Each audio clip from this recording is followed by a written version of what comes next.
I'll be the first person to admit it. I'm not your typical road cyclist. Firstly, I'm not in my 20s. I'm not even in my 30s or 40s. Plus, I'm big and heavy. In other words, fat.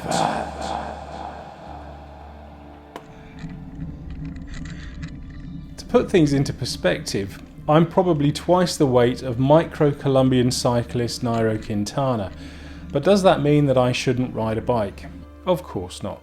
If anything, it's even more reason why I should ride one. Let's face it, I'm never going to win a bike race, so fretting over saving a gram here or a gram there to give me 0.3 of a second time gain is like worrying about, something really inconsequential. The reality is that I'm just a normal chap who enjoys riding his bike. I don't think there's a cyclist alive that wouldn't like to be slimmer and a bit faster up the climbs. And yes, losing a few kilos would certainly help with that, but this isn't really the big issue when it comes to being heavy.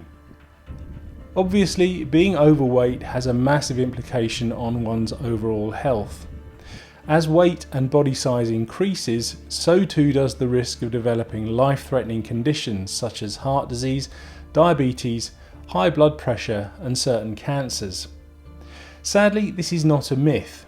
It's not something out there just to scare us, it's a fact. If, like me, you are overweight, the single biggest favour you can do for yourself is reduce your risks by getting down to a healthier weight. Now, while cycling by itself has amazing health benefits, the one sure way to shedding a few kilos is to eat sensibly and healthily.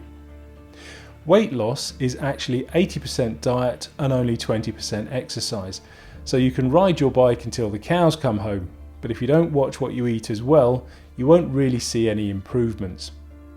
Now, this is where I personally have been going wrong, and why I'm also trying to change my eating habits.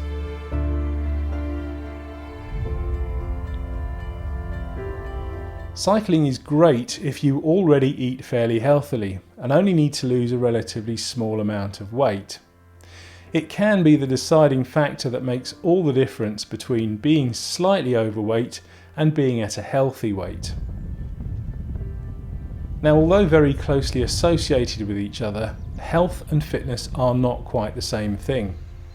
As I see it, fitness is the ability to recover from exercise, injury and illness. So in theory, you can be suffering from an illness, i.e. be unhealthy, yet still be relatively fit. Now, this is where cycling really comes into its own, as it's an excellent way of raising one's level of fitness. Again, it can reduce the risk of heart disease, diabetes and some cancers, and in certain cases completely reverse the conditions.